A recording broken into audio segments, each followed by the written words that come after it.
Hey everyone, before we dive in, don't forget to subscribe to my channel for more stories like this one. The room fell silent after my sister's speech.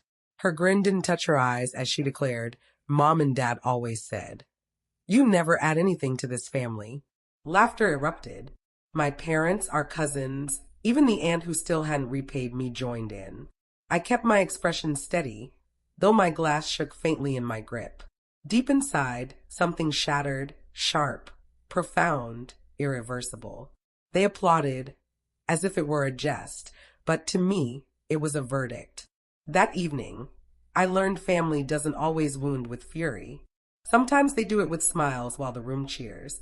I'm Cornelia Whitmore, and that night broke whatever remained of the person they believed I was. When my sister rose at the table, her wine glass aloft and a smile on her face, I thought she might praise me. Instead, she repeated, Mom and Dad said, "You never add anything to this family." I didn't laugh. The clink of glasses rang through the room, blending with the soft jazz from the speaker and the faint murmur of waves beyond the window. The table sparkled under warm light, navy cloth, gleaming silver, candles flickering as if clinging to life. The aroma of roasted turkey and herbs lingered, but my chest felt empty. I'd spent 2 days perfecting every detail. This wasn't just a meal, it was my olive branch. I hoped they'd finally see something in me to admire. Sabrina's voice cut through the coziness. The laughter that followed was cold, piercing. Even my parents chuckled, as if cruelty were part of the toast.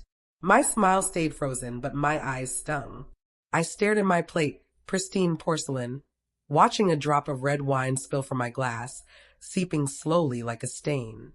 I stayed silent, not from fear, but because their noise no longer mattered.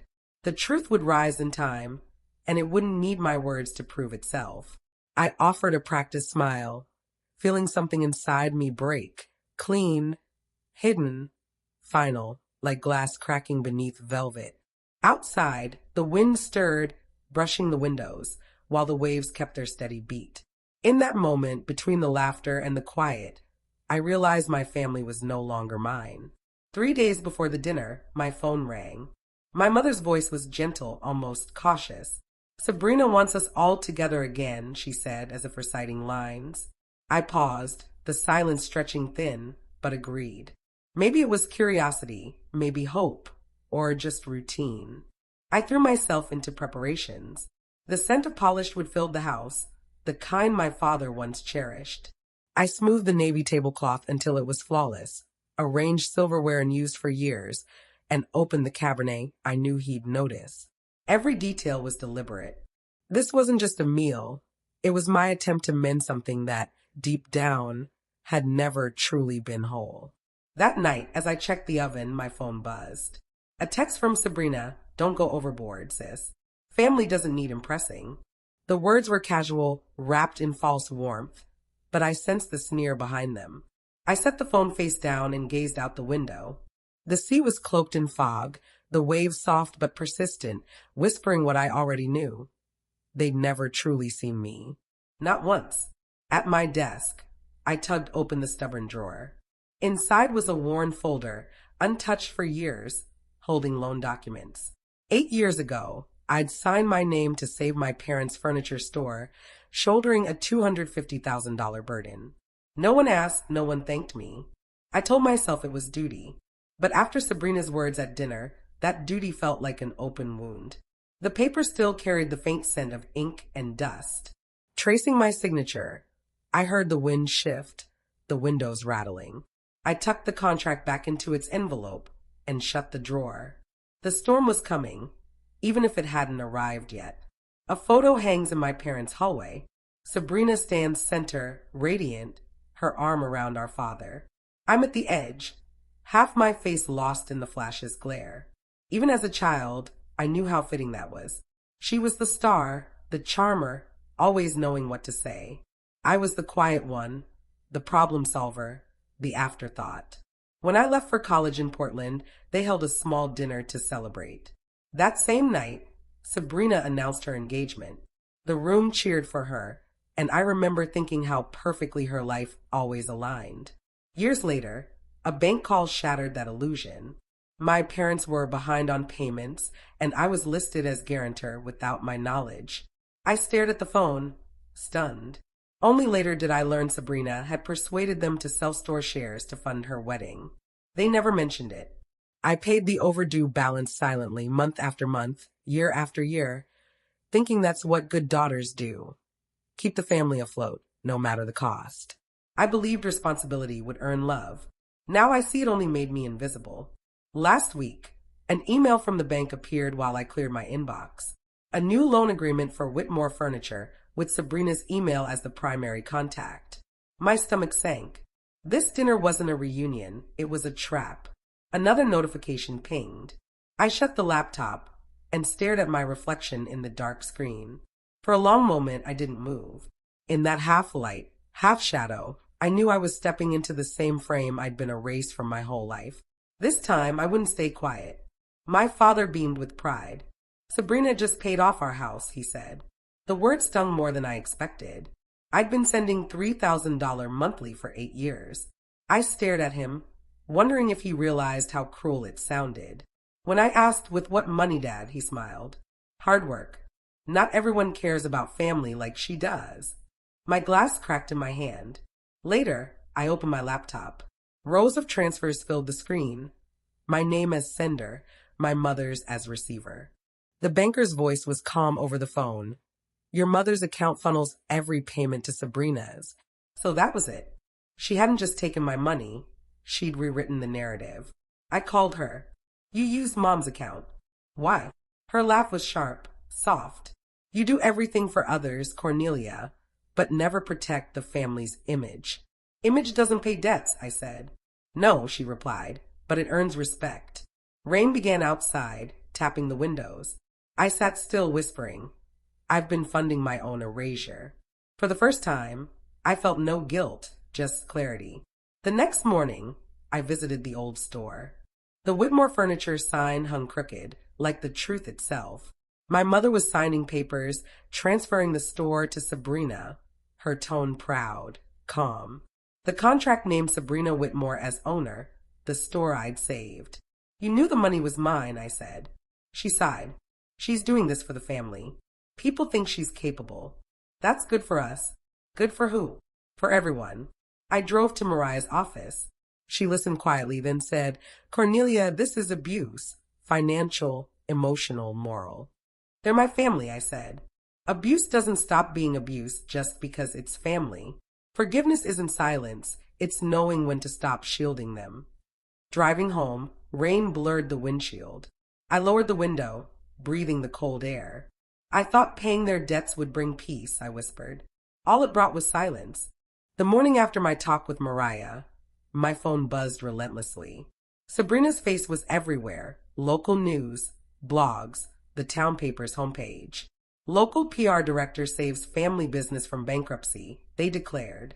On TV, she glowed under studio lights, her voice soft. I couldn't watch my parents struggle. Family means giving without seeking credit. The audience applauded. I bit my cheek until it bled. That line was crafted to bury me. Messages flooded in. Your sister's incredible. Atoria's proud of her. A colleague texted. Heard your sister saved the store. You okay? I typed, I'm fine, deleting it twice before sending. My hand ached from clutching the phone. The town believed her. She'd made herself a hero and me the cold, selfish sister who did nothing. Then an email from Alex, an old bank friend, appeared. Thought you should know. Your account's transfer logs to your parents' mortgage are archived. Attached were 90 transactions, $3,000 monthly, for 8 years, all mine. I scrolled through, my reflection shaking in the screen's glow. Proof. My truth. Yet all I felt was fury. Then I saw the new loan file. Whitmore and Company, $180,000, collateralized by the family home. Sabrina was gambling again, using my name and guilt. I stepped outside. The sea wind hit hard, salty and sharp. The waves crashed below, raw, honest. If truth is the storm, I whispered, I'll unleash it. Rain fell the night I chose to stop being their shadow. I drove through the storm until the old storefront appeared, its windows glowing gold. Through the glass, Sabrina smiled for a camera, bathed in perfect light. I couldn't have done it without my sister, she said, her voice sweet. The crowd laughed. The reporter grinned. A perfect light cloaked in kindness. I turned to leave, but a voice stopped me. Cornelia, wait. Miles, soaked and pale, ran toward me. She's gone too far, he said, hesitating. I knew about the payments. I told her to stop lying, but she said speaking up would ruin the family. I looked at him through the rain. She already did. The words were calm, final. At home, the house was dim, the fire low. Oliver raised his head but stayed still. I sat on the floor, pulling the old box from the drawer. Contracts, receipts, bank records, each number a piece of my silence, every dollar a memory they'd erased. I compiled everything into one folder, opened my laptop, and typed truth at the top. I attached every file, proof of every lie. My breath steadied as the cursor hovered over send. Then I pressed it. The email's soft whoosh felt louder than any fight. I closed the laptop and faced the window. The rain had stopped. The sea was calm. They'd call it betrayal tomorrow, but I'd call it reclaiming. When Sabrina stepped onto the stage, her smile gleaming, I knew she meant to bury me under applause one last time. The auditorium lights were harsh, the air heavy with perfume, champagne, and hollow praise. My name had just been called for the Restoration Harbor Award, and I was nearing the podium when she glided beside the host. I just want to say something, she began, her voice smooth, rehearsed. My sister showed me you can serve your community quietly without needing praise. The crowd roared, cameras flashed, even the mayor clapped. I stood, staring at her silhouette in the blazing light, feeling every lie she told press against my chest. My throat tightened, but my voice was steady as I took the microphone. Restoration isn't about hiding flaws, I said. It's about clearing away what's broken beneath. The room hushed, no claps, no whispers. I looked at her and added, "Thank you, Sabrina, for reminding me truth, like wood, shines when it's laid bare." Her smile wavered. The cameras clicked, but the sound felt distant. I left the stage before anyone spoke. Backstage, she cornered me, her face pale under the harsh lights. "Do you know what you've done?" she hissed. "You've ruined our family." "No," I said softly. "I stopped letting you ruin me." Her voice broke, desperate. "Please, if those papers get out, they already have." I walked past her, my steps echoing on the marble floor, deliberate, final. The crowd's applause wasn't for her anymore. By morning, Atoria knew the truth. The Oregon Tribune's headlines sprawled across every doorstep, every cafe. Financial records revealed true benefactor behind Whitmore family debt. My name, my transactions, my signature. Every payment traced, every lie exposed. Her story of the selfless daughter collapsed overnight. Whispers filled grocery stores and coffee shops. TV replayed her interviews, now paired with headlines calling them false. Her photo, pale and hollow, replaced the radiant woman under studio lights. My phone rang endlessly. My mother's voicemail was fragile. "Cornelia, call me back." My father's text was blunt. "What have you done to your sister?" I didn't call. I didn't know them that. I opened my laptop and wrote, "I paid the debt. Not for glory, but for peace." You confused the two. I hit send. Outside, the morning light was soft, silver. The sea's waves were slow, weary, as if the world was exhaling. By noon, the news was unstoppable. Sabrina was suspended from her firm. Miles left their home. The bank reclaimed Whitmore and Company when unpaid loans surfaced. My parents moved to a small rental across the bridge. For the first time, no one called. Days later, a letter arrived, handwritten, no return address. My father's rigid, proud penmanship. One line, "You were right, but you didn't need to be." I read it twice, the paper trembling in my hand. It wasn't forgiveness, but it was close to truth. Truth he'd never dared speak aloud. I left the letter by the window. The breeze lifted its edge, then let it settle. The light through the glass was pale gold, dust dancing in its path. The town had moved on to its next story, but the silence felt pure. The noise, the shame, the pretense, it was gone. I sat, listening to the waves' rhythm against the shore. It was the first morning I didn't flinch at their sound. The quiet after the storm. The sea was still, and so was I. Morning light filtered through the curtains, soft and golden, carrying the scent of salt and pine. I sat by the window, coffee warming my hands. Beside me was the old box, tied with red ribbon, once filled with contracts, bank slips, debts. Now it was just a keepsake, a symbol of what I'd carried and released. A letter rested on the table, thin, folded twice. My father's handwriting, still precise, still proud. You saved us from our pride. Thank you. No apology, just truth, finally bare. I read it once, then tucked it into the box. No tears, just a calm, steady peace from knowing the storm had done its work. Later, I returned to my office. Sunlight spilled over the drafting table, where a new project waited. Above it, bold letters, the Whitmore Archive. A space for stories like mine, for the unseen, the overlooked, the ones who built and endured without fanfare. Maybe that's what restoration truly is, I thought, tracing a doorway's outline, giving voice to what was once hidden. By evening, I drove to the house by the bay. The sky faded to silver, the water smooth as glass. The world felt renewed. I opened my journal to the last page and wrote, "Some families you're born into, others you forge from the ashes." I closed it, smiled, and set it by the window.